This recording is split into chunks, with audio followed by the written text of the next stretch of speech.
사실 르네상스 조각 작품이랑 그리스 조각 작품을 자주 혼동해요. 그래서 이거를 구분하는 것도 중요하거든요. 제가 그것도 다 구분했고요. 그래서 오늘 기점으로 르네상스 조각이랑 그리스 조각 작품도 어느 정도 구분할 수 있을 것 같고, 여러분이 아까 맨 처음에 말했지만 뭐부터 할 거냐, 고대 그리스 조각을 먼저 하고 그 다음에 로마 공화정, 제국 초, 제국 후를 쭉 말한 다음에 비잔티움 제국과 르네상스까지 한번 쭉 해보겠습니다. 자, 단적으로 말하자면은 일단 차이점부터 한번 짚고 갈게요. 이걸로 약간 두 갈씩으로 하는 게 좀 나을 것 같아가지고. 자, 여러분 이게 뭐 어렵진 않죠. 제가 엄청 나이브하게 지금 말하고 있거든요. 그 일상어를 통해 가지고 어렵진 않으시리라 생각하고, 쉽게 말하면 그리스 조각 작품은요, 무조건 이상적인 미를 표현하는 데 중점을 둬요. 그리스인들은 살아있는 사람 있잖아요. 그러니까 실존하는 사람, 실존하는 인간에 대해서는 거의 관심을 안 두고, 근데 로마 조각 작품은요, 사실적인 표현을 중시해요. 로마 조각 작품은 그리스보다 실존 인간을 엄청나게 많이 만듭니다. 엄청나게 많이 만들어요. 이따가 말할 텐데, 그 그리스인들은 그러면은 실존 인간을 안 그렸다는 거냐? 물론 페리클레스도 만들고 소크라테스도 만들고 플라톤도 만들고 다 만들거든요. 하지만 다 뭐다? 그 사람들이 죽은 다음에 사후에 그 사람들을 기리기 위해 만든 거예요. 기리기 위해. 살아생전에 거의 안 만들어요. 그럴 필요성을 못 느낀 거예요. 그리스인들은. 무슨 말인지 아시겠죠? 근데 로마인들은 살아생전에 권력자나 부자들이 자기 조각 작품을 많이 만들어요. 그럴 필요성이 있었어요. 이 사람들의 사회 문화와 가치관과 종교관이 있는 거거든요. 이래서 그리스인들과 로마인들의 인식 차이를 또 알 수 있는 거고, 이렇듯 로마의 조각작품 기술은요, 전반적으로 그리스로부터 상당히 엄청나게 강력한 영향을 받았어요. 그렇게밖에 안 보여요. 거의 확실한데, 하지만 그들이 사람을 표현하는 기법, 방식, 심지어 재료도 다 비슷하고, 나아가 뭔가 뭐 이런 게 다 비슷한데, 중요한 거는 방법이나, 아니 방법이라고 할까? 대상? 지향점이 아예 다르다. 이것도 한번 볼게요. 다시 말하지만 두 사회가 탄생시킨 조각작품을 비교해보면 문화 차이에 의해 예술이 얼마나 달라질 수 있는지 알 수 있게 되는 거고, 서양 문명의 어머니 고대 그리스부터 봅시다. 자, 이거는 아주 유명한 미론의 원반 던지는 사람이죠. 자, 여러분, 이 원반 던지는 사람 멋있어 보입니까? 안 멋있어 보입니까? 막 핏줄도 있고 근육질에다가 뭔가 균형 잡혀 보이는 엄청 역동적으로 느껴지는 운동감이 보이죠. 아주 아름다워요. 그리스인들의 조각 작품은요, 이상적인 미를 추구해요. 거의 대부분. 살아있는 사람은 기리는 용으로 그리는 거지, 대부분은 이상적인 미를 추구하는 작품을 주로 만듭니다. 이거는 신전 건축도 마찬가지예요. 계속 말하지만 그리스인들은 구체적인 사람보다 이상적인 미를 집약해가지고 표현하는데 더 집착을 해요. 이상적인 미를 표현하는데 더 집착합니다. 이 원반 던지는 사람이에요, 여러분. 이것도 아주 의미심장하거든요. 자, 여러분, 제가 퀴즈 하나 내볼게요. 자, 이 사람 누구예요, 여러분? 이 사람 누구예요? 이 사람은 대놓고 아우구스투스죠. 그쵸? 사람이 있어요. 근데 이 사람은 누구예요, 여러분? 이 사람은 누구죠? 이 사람은 익명이에요. 사람의 이름이 안 전해졌어요. 실제 사람을 그리는데 관심이 없는 거예요. 그래서 이 원반 던지는 사람이 실제로 존재했는지까지도 아직까지도 의문이에요. 그죠? 뭐라고 해야 될까? 운동선수가 아마 있었을 텐데, 운동선수의 운동을 보고 운동선수가 포즈를 취하도록 이렇게 해놓고 포즈만 참고하고 몸 같은 경우에는 이렇게 자기가 이상적으로 생각하는 거기에 집착을 한 거죠. 그래서 최소한 미로는 이 조각상에 다양한 이상적인 미가 깃들 수 있다고 생각한 거고, 그래서 요거 여러분 제가 시간을 한번 드릴게요. 그리고 녹방 보시는 분들도 해보시면 재밌을 것 같은데, 이 자세 한번 해보시겠어요? 이 자세 한번 해보세요. 회전한 삼각김밥님, 이 자세 한번 해보시겠어요? 이것도 아주 교과서적으로 자주 나오는 말이거든요. 이 조각상 관련해서 전통적으로 제기된 문제가 있어요. 그게 뭐냐면, 이 자세가 실제로 원반 던지기에 도움이 되는 거야? 이거 아주 중요한 문제거든요. 근데 실제로 수많은 사람들이, 그 운동선수들도 이 자세를 따라해보려고 했는데요, 심지어 흉내내는 것조차도 어려운 아주 불편한 자세였다. 당연히 원반 던지기에 그렇게 필요하지도 않은 자세다. 자, 그러면 이런 의문도 떠오릅니다. 왜 실제로 사용하지도 않는 자세를 조각작품에 그려 넣은 거야?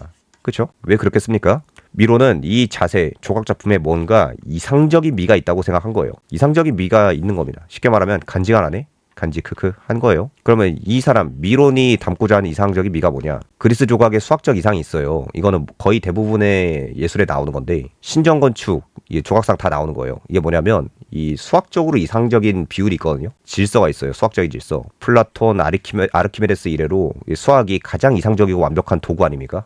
그렇죠? 그래서 이 조각이든 신전 건축이든 수학적인 뭐 황금비라는 것도 만들어가지고 예술작품을 만들려고 해요.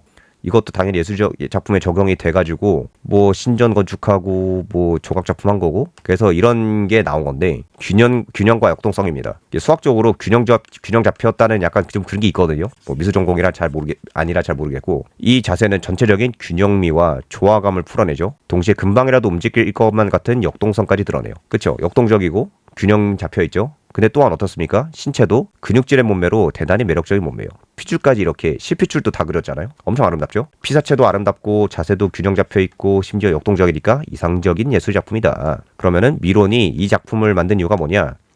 현실과 괴리가 있는 자세라도 이상적으로 아름다운 작품이야 만들어야지입니다. 다시 말하지만 이 자세는 운동선수들이 취하지도 않는 자세인데 그려놓은 거잖아요. 그냥 간지가 나니까 이상적으로 아름답다고 생각하니까 집어넣은 겁니다. 회전하는 삼각김밥님, 동양에서도 수비학 같은 거 있음? 수비학이요? 약간 연떠님이나 아니면 키텔님이 아실 것 같은데 저는 잘 모르겠습니다. 근데 저는 있었다고 알고 있거든요. 근데 그게 중요하잖아요. 그리스 수학의 차이는 소위 말하는 공리를 토대로 해가지고 수학을 쌓아 올리는 게 좀 다른 거라. 자, 아무튼 그럼 미론의 원반 던지기만 그러냐? 작품들 많아요. 폴리클레이토스의 창을 든 청년, 균형 잡혀 있고 아주 아름답죠. 그렇죠? 또한 아르테미시온의 창을 던지는 포세이돈, 이것도 균형 잡혀 있고 근육질이고 아주 아름답습니다. 그리고 이런 조각상들의 특징이 뭐냐? 실제 존재하는 인간의 모습이 아니에요. 다시 말하지만 이 조각상도 청년이라고 돼 있죠. 이름이 없어요. 이 조각상은 포세이돈이에요. 실제 존재하는 사람이 아니에요. 시인이나 이상화된 인간이나 실존 불명의 인간을 그린다는 겁니다. 왜 그래야 되냐? 이상적인 미를 그려야 되니까. 현존하는 인간은 못생긴 측면이 뭐든 있으니까. 그렇죠? 아이씨, 박성호님 수비학을 잘하면 공경을 못하나요? 세상에 갑자기 병법이 개웃기네. 그래서 이때 말하려고 한 건데 스포한 거거든요. 이거 다시 한번 짚어보면, 아니 티로님 실제 사람 조각상들 남아있잖아요. 뭐 소크라테스, 페리클레스 등의 조각상은 뭐예요? 헬레니즘 시대에 만들어져가지고 계속 뭐 카피작으로 만들어서 로마 때 만들어진 조각상이거든요. 이게 페르클레스 조각상이고, 근데 얘네들은 아까 말했다시피 사후에 이들을 기리기 위해 만들어진 거예요. 그리고 이러한 사후에 기리기 위해 만들어졌다는 요소 때문에 로마 조각과 구분이 되어요. 근데 로마 조각은 아주 사실적이에요.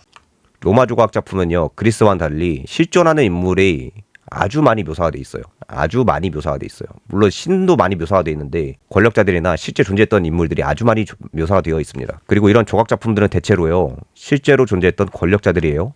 근데 로마 조각상이 그리스랑 다른 게 뭐냐? 이런 권력자들을 사전에 그려내요.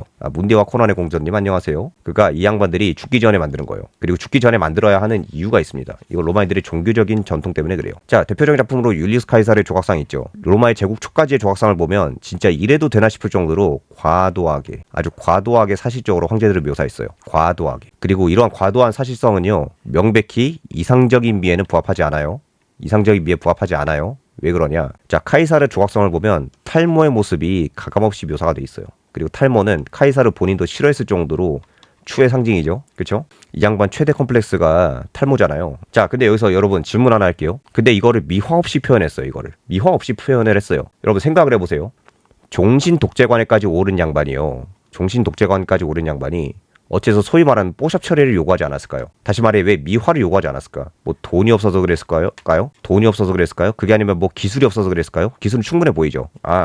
회전하는 삼각김밥님, 그럼 저거 모델 서주는 동안 대머리 좀 안 나오게 잘 조각 보라고 계속 갈 거겠네. 회전하는 삼각김밥님, 그렇게 못해요. 카이사르가 그걸 원하지 않아요. 그렇게 하도록 원하지 않아요. 자, 이거는 제가 굳이 가져온 거거든요. 근데 이 정도의 권력자들이면요, 시진핑도 실물은 이런데 뽀샵 처리해가지고 좀 그래도 보기 좋게 만들잖아요. 그쵸? 임서희님, 거의 그거예요. 임서희님, 제가 95점 정답을 드리겠습니다. 훌륭한데요? 그 기억에 대한 로마인들의 종교적인 믿음이 있어요. 기억에 대한 거 이따 말할게요. 그 스탈린도요, 이렇게 못생겼는데 그림 자체는 엄청 이쁘게 그리고, 김정일도 추하게 생겼는데 주름 같은 거 다 지우고 이쁘게 이렇게 하잖아요. 그쵸? 근데 보면은 이런 얘네들은 진짜 과도하게 사실적으로 묘사해요.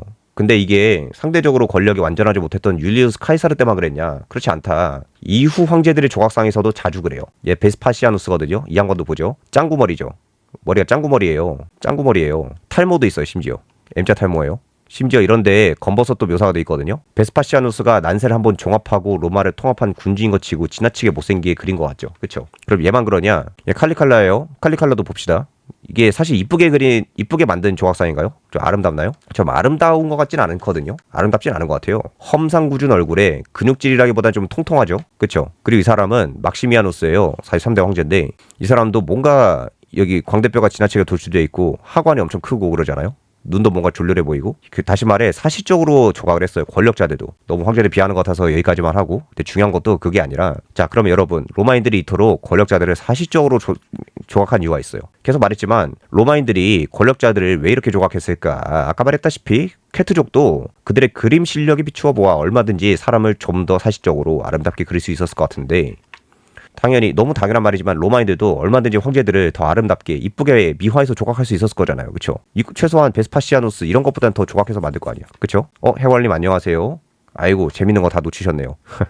이게 바로 아까 전부터 말한 종교적인 믿음 때문에 그래요. 로마인들에게 사실적인 조각은요 단순한 예술 작품이 아니에요. 그리스인들에게는 조각이 단순한 예술 작품이거든요. 근데 로마인들에게는 조각이 종교적인 신념과 아주 밀접하게 연결되어 있어요. 그게 뭐다? 영원불멸 사상이에요. 이 기억이라고 하는 게 로마인들에게는 영원불멸한 삶을 살 수 있다라고 전해지는 그런 전설이 있습니다. 다시 말하지만 영원불멸 사상 때문에 그래요. 뭔 개 삽소리냐. 대표적인 사례가 또 이게 있어요. 여러분 이거 웃기죠. 기록말살형이라는 형벌이 있어요. 형벌이 있습니다. 로마인들에게는. 다 들어보셨을 거예요. 이 기록말살형으로도 알 수 있는 게 로마인들의 이 기억에 대한 집착을 우리가 알 수 있는 거예요. 로마인들의 형벌 중에 가장 독특한 거예요. 그리고 코모두스 같은 폭군들이 자주 기록말살형에 처해지기도 하죠. 그리고 저는 개인적으로 스파르타쿠스도 그 기록말살형에 처해졌다고 생각을 하거든요. 그거 말고도 기록말살형에 처한 게 엄청 많아요. 코모두스, 스파르타쿠스 이렇게 있는데, 그리고 로마인들은 이 기록말살형에 대해서요 어떻게 생각했냐, 사형보다도 기록말살형이 더욱 끔찍하고 공포스러운 형벌이라고 생각했어요. 다시 말하지만 기록말살형이 사형보다 더 끔찍하고 공포스럽다고 생각을 했어요. 극형이에요. 이거는 사형보다도 극형입니다. 왜냐, 기록이 사라지는 건요 자신의 존재가 우주에서 사라지는 걸 의미해요. 다시 말해 기록이 사라지는 건 존재 소멸이에요. 존재 소멸입니다. 이거 보고 옛날에 어떤 친구가 그렇게 말했는데, 무슨 초파의 스승인 닥터 히루루크냐고, 사람이 언제 죽는다고 생각하니 잊혀졌을 때 죽는 거란다, 뭐 이런 거냐고. 저 박성원님 딱 그거죠. 사람이 언제 죽는다고 생각하나. 그렇다면 기록말살형은요 정부 차원에서 특정 개인의 존재 자체를 우주에서 소멸시키는 걸 상징해요. 이거는 무려 쇼팽의 데스마스커거든요. 반대로 말해서 여러분, 기록된다는 건요 로마인들에게 영원불멸 사상과 직결돼요. 그리고 이건요 거의 명백히 최소한 로마 공화국 초기부터 있었어요. 제가 보기에는 거의 로마 공화국 초기부터 이미 있었던 거예요. 왕국 때까지 있었는지 잘 모르겠어요. 근데 있었을 것 같긴 해요. 뭘로 알 수 있냐, 로마인들이 데스마스크 전통을 가지고 있어요. 저는 약간 죽으면 나중에 아들이나 뭐 딸한테 데스마스크 만들어 주렴 이렇게 하려고 하는데, 고대부터 명망 있는 로마 귀족들은요 소위 말하는 데스마스크를 만들었죠. 이걸로 자신의 얼굴을 후손들에게 대대로 알려주고자 했어요. 후손들도 그러한 선조들의 얼굴을 보면서 가문의 이름을 널리 알려야겠다는 집착이 아닌 집착에 빠졌습니다. 다시 말해 로마인들이 가지고 있던 자신에 대한 기억, 나아가 가문에 대한 기억이에요. 이거를 널리 알리는 건요 명예를 얻는 것임과 동시에 영원불멸로 나아가는 거예요. 이건 영원불멸 사상과 이어지는 거예요. 영원히 기억되는 거는 영원히 사는 겁니다. 그럼 조각상의 역할은 또 뭐겠어요? 데스마스크는 죽은 다음에 만드는 거잖아요. 그럼 왜 로마인들은 살아생전에 그렇게 조각상을 많이 만들었냐? 왜 말한 건데, 아프리카누스, 크라수스, 뭐 폼페우스, 뭐 아우구스투스 이렇게 생전에 많이 만들었잖아요. 왜 그러냐? 돈이 많고 명망 있는 귀족이나 권력자는 누구나 데스마스크는 물론이고 조각상도 만들어내려고 했어요. 이걸로 자신의 모습을 영원불멸하게 기억에 남기려고 한 겁니다. 그리고 여기서 당연히 정확한 재현이 아주 중요합니다. 여기서 중요한 게, 영원불멸로 나아가기 위해서는 자신의 모습을 그대로 담아내야 한다는 조건이 붙게 돼요. 그리고 여기에 대해서는 이집트 영향설이 있어요. 실제로 이집트의 영원불멸 그 종교론에서 왔다는 그런 주장이 있는데, 뭐 그런 주장이 있다. 하지만 도대체 왜냐? 맞아요. 그 이집트에서 장기 보존하던 거하고 비슷하다는 말이 있어요. 실제로. 그럼 왜 도대체 이렇게 탈모까지도, 이 조각상도 말하려고 한 건데 그 타이밍 놓쳐가지고 못 말한 거거든요. 여러분, 카이사르가 왜 굳이 이 잘 만든 조각상에 월계관을 씌웠을까요? 왜냐면은 탈모를 감추고 싶어요. 하지만 미화는 못해요. 탈모가 아니게 그리면은 이 조각상에 자신이 깃들지 못하거든요. 그래서 탈모가 아닌 거는 차마 못 그리고, 탈모인데 월계관으로 가린 모습으로 이걸 만든 겁니다. 이런 맥락 이해하시겠어요? 탈모를 가리고 싶은데 탈모가 아닌 걸로 그리면 자신이 아니게 되니까 영원불멸한 삶을 못 살게 되니까 탈모로 그리되 월계관으로 감춘 겁니다. 다시 말하지만 자신의 모습을 그대로 담아낸 조각상만이 자신의 영혼을 온전히 깃들게 할 수 있고, 그걸 통해 자신의 이름, 얼굴, 명성을 우주에 영원불멸하게 보존해낼 수 있다는 종교적인 믿음이 있었기 때문이에요. 맞아요, 노나무님. 월계관이 유일한 뽀샵입니다. 자, 로마 조각상의 특징 다시 한번 정리를 해볼게요. 실존 인물 중심으로 아주 많이 만들어졌죠. 로마인들도 물론 신을 조각한 게 많아요. 이런 거는 그리스인들처럼 이상적으로 만들거든요. 당연히 그러겠죠. 실물이 없으니까는 뭐 이상적으로 만들겠죠. 걔를 돈 써서 만드는데. 근데 신을 묘사한 조각상이 아니고서야 실제 사람을 묘사한 조각상은요 상당히 많이 남아있어요. 고대 그리스인들은 남아있는 사람이라고 해도 사후에 기념하려고 만들어진 거거나 그래요. 엄청 적게 만들어지고, 근데 로마인들은 실제 사람 묘사한 조각상이 상당히 많습니다. 그리스 조각상은 신원불명의 사람이 많죠. 무슨 청년, 무슨 소년 이렇게 만들어요. 또는 신이 대부분이지만 로마 조각상 계속 말하지만 실제 사람을 그렸다. 그리고 상당히 사실적으로 그렸다. 자, 유명 정치인들, 이게 대아프리카누스고요. 이 양반이 아피우스 클라우디우스고요. 얘는 크라수스죠. 크라수스도 여러분, 크라수스가요 돈이 엄청 많았잖아요. 심지어 3두 중에 하나로 알려질 정도고, 돈도 많았고 권력도 있었는데 좀 더 이쁘게 만들어 달라면 못 만들었을까요? 어떻게 생각해요? 여러분이 크라수스예요. 당연히 만들어 달라고 할 수 있었겠죠. 만들어 달라고 할 수 있었는데 크라수스는 그런 조각상을 안 만들었어요. 폼페우스도 안 만들었고 카이사르도 안 만들었어요. 왜 그랬냐? 이왕 돈 써가지고 만드는 건데 내 모습을 그대로 묘사를 해야지. 이걸로 나중에 다른 사람들이 내 모습을 기억할 텐데 그렇게 생각을 한 거예요. 특히 폼페우스가 제일 안타까워요. 왜냐면은 폼페우스는 청년 시절에 미모로 전 세계를 떠들썩하게 했다고도 유명하거든요. 진짜 엄청 이뻤대요. 그냥 꽃미남 미소년 그 자체인데, 근데 지금 남은 조각상들이 대체로 나이가 든 다음에 만들어진 거예요. 아저씨가 돼서 팍 삭은 다음에 만들어진 거거든요. 그래서 젊을 적에 어떤 미모를 가지고 있었는지 알기가 어렵게 되었습니다. 해석하고 폼페우스도 그렇게 생각하겠죠. 사람 얼굴은 어지간하면 고관대작이고 동물 그림은 서민층이니까. 소비자 차이 뭐 넓게 보면 그럴 수도 있겠네요. 사람 사실적으로 그리는 건 대부분 관에서 하는 거고 동물은 관에서 잘 안 하고 민간에서 하니까 그렇게 또 볼 수 있을 것 같고요. 노나무님, 그러면 로마 조각상에서 표현 스타일이 변한 게 콘스탄티누스 1세부터라고 봐야 될까요? 맞아요. 그거 했거든요. 이 양반 기점으로 로마 그 황제대 조각상이 아주 투박해져요. 이 양반 기준으로 해가지고 어떻게 투박해지냐? 이따 말할 테지만 먼저 말할게요. 이게 발렌티아누스 1세고, 이게 발렌티아누스 3세고, 이게 테오도시우스 2세고요. 이게 호도리우스예요. 그러니까 크리스트교가 유입된 다음에는 이러한 종교적인 믿음을 폐기해야 되니까 점점 황제 조각상들이 투박해집니다. 아우구스투스요? 몰라요. 실제로 미소년 묘사가 많아요. 실제로 미소년이었겠죠. 뭐 세상을 다 가졌네요. 탈모 유전자도 없고. 아무튼 다시 돌아와서 이러한 발상은 제국이 된 다음에도 당연히 더욱 심해지겠죠. 제국이 된 다음에 더 심해져요. 특히 율리우스 카이사르조차 자신의 조각상을 아름답게 만들지 못하죠. 탈모가 적나라하게 묘사된 조각상을 정교하게 만들어내려고 했고, 이는 아우구스투스랑 티베리우스 모두 마찬가지입니다. 황제들의 못생긴 부분까지 모두 담아내야 황제들의 영혼이 기대게 되니까요. 그러면은 나는 뭘 가지고 더 잘 만들어졌다고 하냐? 더욱 사실적으로 만들어지는 기법이 더 강해졌다는 거예요. 돈도 많아졌을 거고. TMI인데요. 이거는 TMI인데 아주 흥미로운 거거든요. 앞으로 로마 조각상 보시면 한번 봐보세요. 로마 공화국까지는요, 대부분의 현실 정치인 조각상들은요, 그 시선이 살짝 아래를 향해요. 이거 졸라 재밌어요. 자, 조각상이 이렇게 있다고 합시다. 그럼 이 각도가요, 이 시선의 각도가 이 90도잖아요. 90도 밑을 봐야 돼요. 90도 위를 보면 안 돼요. 이것도 당시 로마인들의 종교적 믿음 때문이에요. 그래요. 다 조금씩 밑을 보고 있어요. 폼페우스 좀 밑을 보고 있죠. 크라수스도 조금 밑을 보고 있죠. 아프리카누스도 조금 밑을 보고 있죠. 그리고 카이사르조차도 정신 독재가 아니었는데 조금 밑을 보고 있죠. 그러면은 이 양반들은 왜 그렇게 했냐? 왜 조금씩 밑을 봤냐? 자, 자신의 존재를요. 장부견님이 맞아요. 어떻게 아시네요? 자신의 존재를 영원불멸하게 각인시킬 수 있는 조각작품이잖아요. 그런데 이런 조각작품에 자신의 시선을 위로 향하게 만들어버리면요, 어떻게 되냐? 자신의 존재를 신과 동급으로 취급하게 되는 불온 사상을 담게 돼요. 조각작품을 만드는 것조차도 자신의 영원불멸한 명성을 남기고자 하는, 영생을 살고자 하는 의욕을 나타낸 거잖아요. 근데 그때 하늘을 바라보는 식으로 고개를 위로 젖혀서 이제 제스처를 만들고 있는 걸 해버리면은, 그러면 얘는 신이 되는 거거든요. 자, 그래서 아우구스투스의 이 조각상이 상당히 큰 의의를 가지고 있어요. 로마 조각상 중에서도 상당한 의의를 가지고 있어요. 신적인 지위를 암시하는 거거든요. 실제 사람을 담은 조각상 주제잖아요. 실제 사람을 담은 거잖아요. 근데 그 주제에 시선이 위를 향하면은 매우 도발적인 거예요. 이건 신격화예요, 자신의 존재가 신과 동급이 되었다고 선언하는 겁니다. 그래서 아우구스투스의 조각상은 최소한 로마 조각 예술을 기준으로 봤을 때, 조각 예술 기준이에요. 정치나 경제나 이런 기준이 아니에요. 로마 조각 예술을 기준으로 봤을 때는 공화정과 제국처를 구분하는 중요한 의의를 가지는 겁니다. 그러니까 조각 예술을 기준으로 하면은 율리우스 카이사르가 아니라 아우구스투스 기점으로 해가지고 제국이 되는 거죠. 흥미롭죠? 그래서 이 조각 작품 두 개를 비교해도요, 각각이 만들어진 시기를 알 수가 있는 거예요. 자, 아우구스투스 이 청동상 밑을 보고 있죠. 이거 뭐냐? 아우구스투스가 권력이 공고하지 않았을 때 만들어졌을 거라고 추측을 할 수 있는 겁니다. 아직은 신격화까지 할 수 있는 그 단계가 아니다. 근데 이 동상은 어때요? 시선이 90도에서 조금 위를 향하고 있죠. 박성원님, 그 90도 위를 보기로 딱 그린 게 아우구스투스의 이 도발적인 조각상이요. 정확히 90도에서 아주 절묘하게 위를 보도록 그린 거거든요. 그리고 시기적으로 이 조각상이 이 조각상보다 나중에 만들어졌다는 것도 알 수가 있는 겁니다. 그리고 이거는 아주 도발적으로 큐피트까지 그려져 있죠. 이게 뭐냐, 나는 비너스의 후손이야 라고 하는 것까지 드러낸 거예요. 이 조각상 바탕으로 해가지고 드디어 인간이 신격화가 된 겁니다. 자, 여기까지 흥미롭시죠? 그 다음에 황제들도 그래요. 다 시선이 어때요? 정면에서 조금 위를 향하고 있고, 세베루스도 그렇고 칼리칼라도 위를 향하고 있죠. 그쵸? 위를 향하고 있어요. 근데 여러분 한번 보세요. 다 위를 향하는데 콘스탄티누스는 어때요? 자, 콘스탄티누스 씨 어떻습니까? 시선이 위를 향하나요? 밑을 향하나요? 아주 재밌거든요. 콘스탄티누스는 시선을 아래로 향하고 있어요. 이게 뭐냐?